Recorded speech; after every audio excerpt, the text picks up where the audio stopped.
Hello, everybody, and welcome back at last to a brand new episode of American Soccer Quick Kicks. I'm your host, David Wright. The season is well underway, and CONCACAF Champions Cup is well underway. We have friendlies coming up with the U.S. men's team coming up very soon before this month is over. And finally, I am back to give you my thoughts on everything that's going on. I hope that you have been enjoying all this soccer with me. The first thing I want to talk about, though, is the new season on Apple TV. This is a change for MLS. They are no longer doing the extra paywall. They don't have the MLS season pass anymore. All you have to do is have a subscription to Apple TV. I don't want to get into the weeds of it. You didn't have to have Apple TV in the past. It just depended on how much you want to pay, but they had various offers. But what they have now is simply subscribe to Apple TV and you get all of MLS.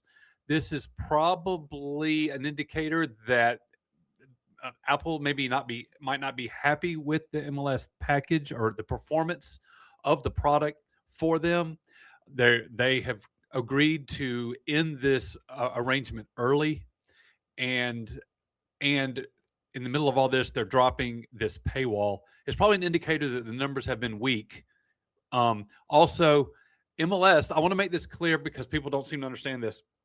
There has been a scaling back of the amount of coverage that you get with MLS, and I've seen people blame Apple for it. Like, this is all part of cost cutting from Apple. That's not really true. The league is responsible for the production costs of all their studio shows and things like that. So we were coming into the new season with very little promotion, and this knowing that this deal had been cut short, and announcements that MLS was scaling back their production of their coverage, and it all looked kind of bad. The weird thing is, the season started off incredibly strong, record number of viewers and record attendance. There was over 320,000 total attendance for the league across the opening weekend. That included 70,000 showing up for the LAFC Miami opener. And I think they said something, it was close to 10 million live viewers or total TV viewers. It was basically a 59% increase over the same weekend from the year before. So enormous numbers. Turns out that maybe that extra paywall was really hurting them.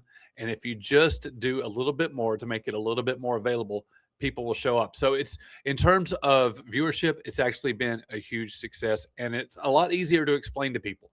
You want to watch MLS, you get Apple TV. So I hope that you're watching it because it's now a lot more available. I want to talk about CONCACAF Champions Cup. By the way, this is an episode about the March roster from the U.S. men, okay? I want to knock a few of these things out because I haven't talked to you in a while. We are getting to the U.S. roster. I'm going to give you my thoughts on that, so stick with me. CONCACAF Champions Cup is well underway. This is the first year they expanded it out, I think, to 24 teams as opposed to just starting with 16. And I think we saw that it kind of revealed the weakness of CONCACAF because expanded out that much, you're getting a lot of really weak clubs from really weak countries. And these poor clubs were getting blown out like 9-0, 13-0 aggregate in the first round. And it really just kind of made the case that maybe we don't need to expand CONCACAF Champions Cup by that much because the quality is just not that deep across the confederation. This was in conjunction with an announcement from CONMEBOL, which is the South American Confederation, that they are open to Liga MX and MLS clubs joining Copa Libertadores. That is the South American equivalent to this competition. And so the question is, should we join them? If CONCACAF is such a confederation of minnows, are we better off? Are we better challenged playing in that environment? Well, the answer to that is, yeah, we probably are. But what does that do to CONCACAF? I mean, you take Mexico and the United States out of CONCACAF Champions Cup, what does the competition even mean anymore? Well, I mean, it makes it more competitive for smaller countries and smaller clubs. So good for them. But it really, I feel like we're kind of propping up the quality of the level of club soccer in this region. And if we abandon it for Copa Libertadores, it's not doing CONCACAF any favors, but it might be very beneficial for our clubs for just the sake of the competition. So it's pretty interesting to look at. We've already been through the round of 16 at this point. The quarterfinals are set. You're looking at them right now. A few stories here that has us arriving at this quarterfinal field. You see up top, upper left here, we have Toluca, which is a monster club, very, very good club in Mexico. San Diego, which is one of our strongest clubs, beat them in the first leg and then absolutely laid an egg in the second leg. And Toluca came all the way back to win the aggregate. Same thing happened if you look down here, Tigres versus Cincinnati. Cincinnati won big in the opening leg and then lost by even more in the second leg. Tigres came all the way back. Another big story here is going to be Nashville because they were paired up against Miami. Miami said that they were going for this trophy. They were built for this competition, and they didn't even make it out of this matchup with Nashville. So I'm looking at this. LA got a real favorable bracket. They were playing a small Jamaican club, and they're off to a much better start compared to last year in league play. But they're not, they're not going to match up with Toluca. I don't see how this is going to work out well for them. And same thing. I'm looking across this. I'm not sure if MLS is going to have any teams in the semis. I mean, LAFC is doing really well in league play. They've been struggling in this competition, and history shows us that it's hard to juggle both at the same time. Nashville is looking very strong, but Club America is very strong. I mean, if Nashville may be our best chance to placing a team in the semi. That's kind of how I'm looking at this. I don't think Seattle's going to get past Tigres. LA could get past Cruz Azul, but I kind of feel like just the way this competition has gone for them, and I feel like they've been fortunate to be able to get this far, I'm not feeling it. I think if I was going to predict, my prediction is Toluca versus Cruz Azul on one side of this bracket, and then it's going to be Tigres versus, I'm going to say Nashville, just because that's how badly I want an MLS team in a semi.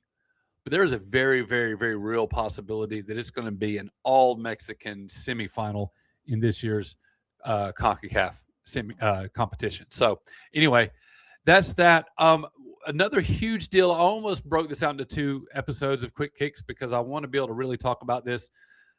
MLS has announced what they're doing with that 2027 kind of weird half season. If you've been following, you know that we are currently right now in the final season in which we are playing from February to October as a part of the normal competition calendar. Starting in July of 27, we're going to be doing a July to April, and I think maybe even the postseason concludes in May.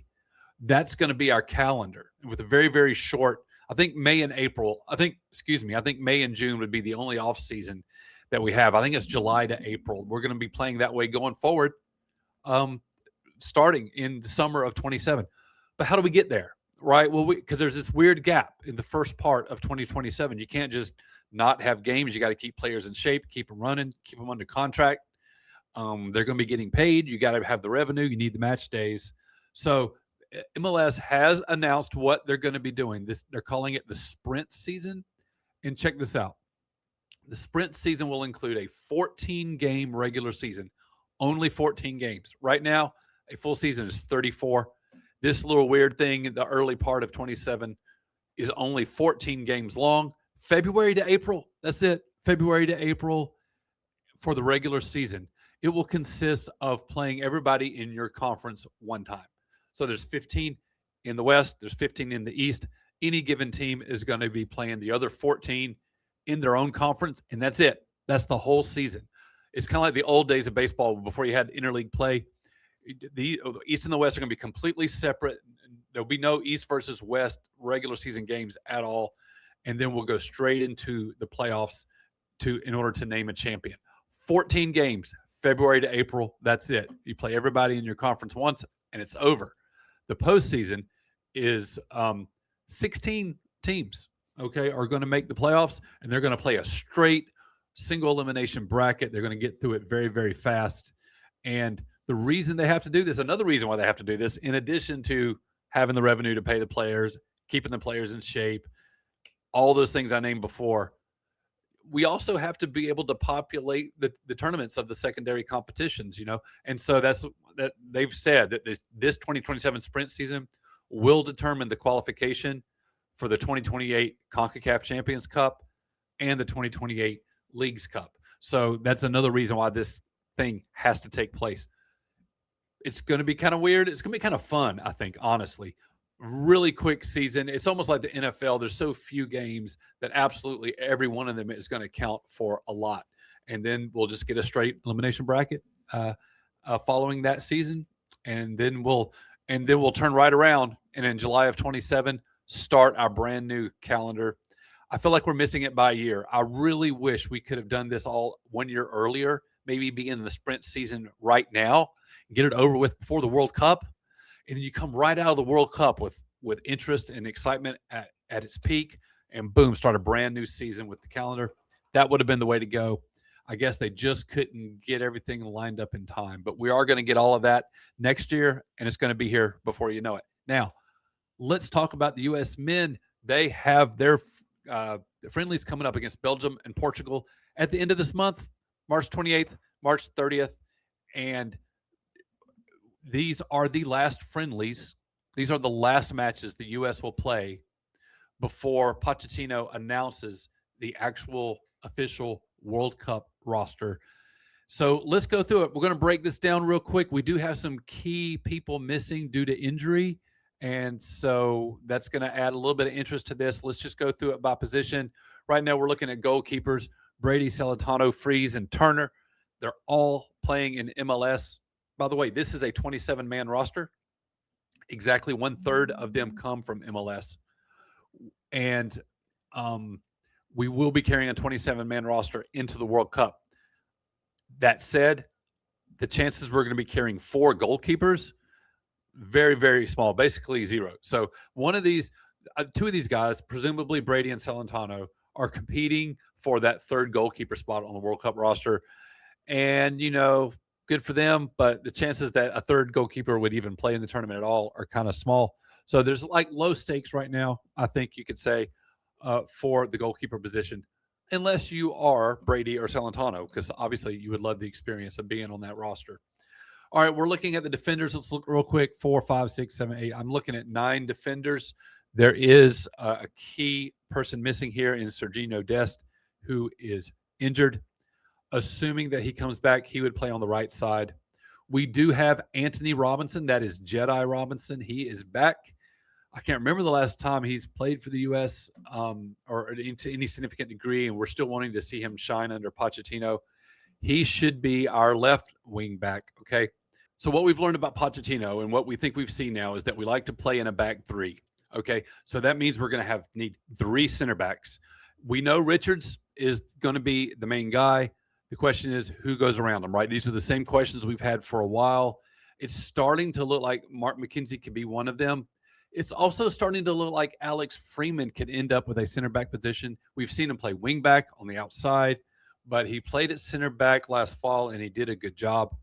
And honestly, the pickings are kind of small. For whatever reason, Joe Scally doesn't rate very high with Pochettino, and he feels like a fringe player here. Tim Ream, he's 38 years old. He's getting smoked in MLS play. He just doesn't seem like he's going to be the guy that we want at the World Cup. He might be good when we're going up against opponents where we know we're going to have the majority of possession. But going to a game where we're an underdog, he's probably not the guy that you want to have on the field. Miles Robinson, also fringe. And then so we're kind of – I feel like this is a big window for Austin Trusty. Maybe we'll see a lot from him. It would be great if we could have confidence in a center back trio of Richards, McKenzie, and Trusty. Because the other names that you see here, Jedi Robinson, Alex Freeman, Max Arston, they are not center backs primarily. Freeman has played there well, but they generally are on the outside. So our 4-man midfield is going to have wing backs. Okay, so that's going to be Jedi on the left and first choice Dest on the right. Obviously, Dest is not in this camp.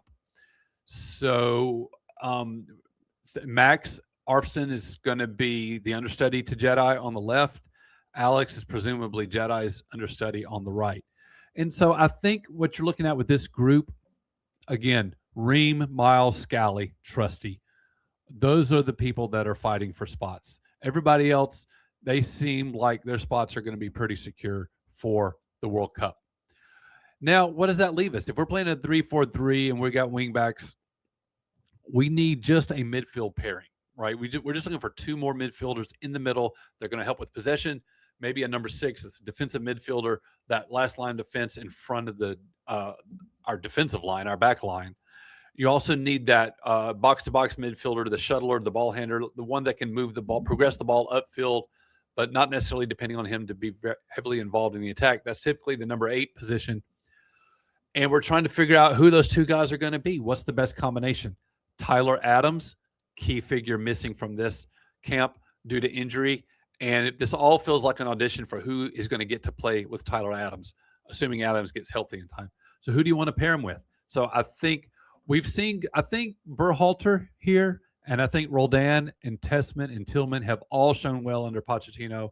I don't see Pochettino willing to get rid of any of them, willing to drop any of them.